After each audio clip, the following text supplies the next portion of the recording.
think you and I are so close together. That's why we get along so well together, is that I ended up in 3 different departments here at Purdue, starting out in chemical engineering and then progressing to eventually biomedical engineering, but in between getting started in the psychology department, and that gave me the opportunity to help develop a program in psychology that was particularly aimed at the child or the pediatric psychology.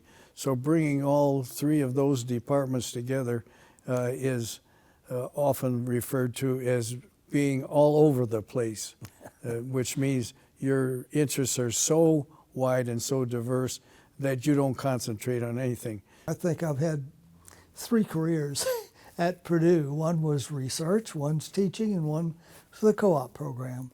I'm thinking about my teaching career part, because that's what's still going on. Even though I'm retired, I'm still able to come back and teach, help students learn how to be engineers.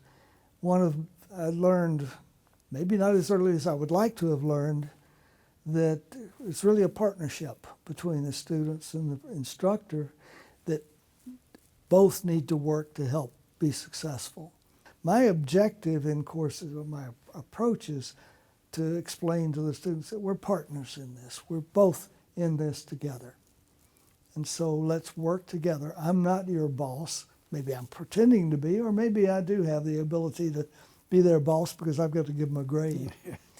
But help them understand that they need to accept their responsibility in the learning process.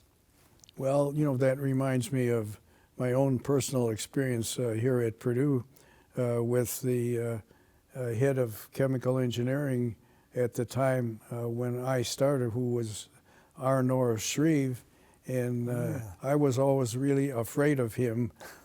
He was very austere and very strict, and wanted us to memorize all of the diagrams within his textbooks. But he always then referred to me after he found out I had become a physician. He would use the terminology with the people he was introducing me to by saying, "This is Professor and Dr. Hannemann. He's actually a chemical engineer gone wrong." And that was his opinion of me going into medicine. So I said, "Norris, I think I just had some unusual thoughts that it might work, and maybe there was a role for an engineer in medicine." I remember we had come up with you mentioned this idiopathic respiratory distress syndrome, right, that we worked on. And we had basically come up with a proposed method of treating that disease, right, and nobody would accept it. I mean, the medical profession just ignored it, or said, "Well, that's a bunch of engineers, they don't know anything about medicine," but whatever.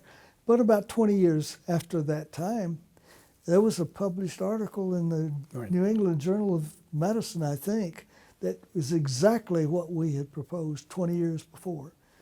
Well, we needed a lot more research money early, and we did finally, get people within our chemical engineering department. One of them was a man called Nick Pepys, and Nick Pepys really brought biomedical approach to engineering that maybe I was a little slow in doing, because I wasn't quite as bright in engineering as Nick Pepys was. Oh, I don't believe that. But you weren't as aggressive as he. Well, that's true. I mean, but he pushed us all in some good directions, right, so that we were able to try some things that we would not have thought we could. Okay, what was your favorite generation of students?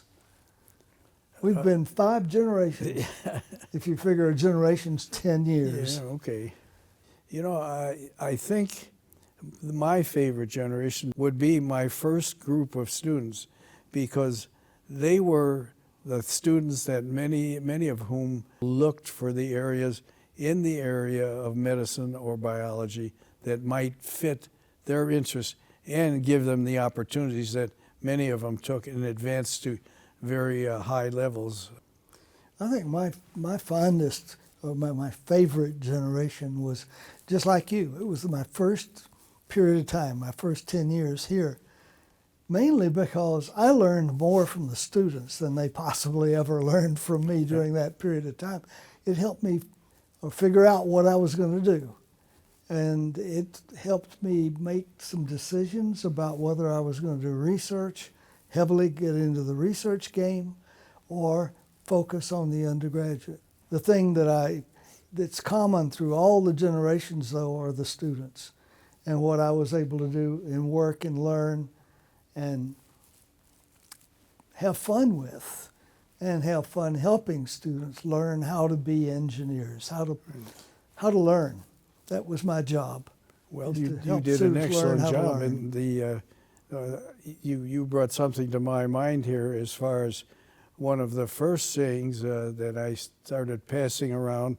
I'd say, if we don't do it here at Purdue, where would you suggest we try doing it? And this comes when I present some kind of off-the-wall projects, things that are more heavily related on the medical side than the non-medical side. But I also say, don't forget to use the students' most advantageous attitude that they have, and that is they don't know that you can't do something.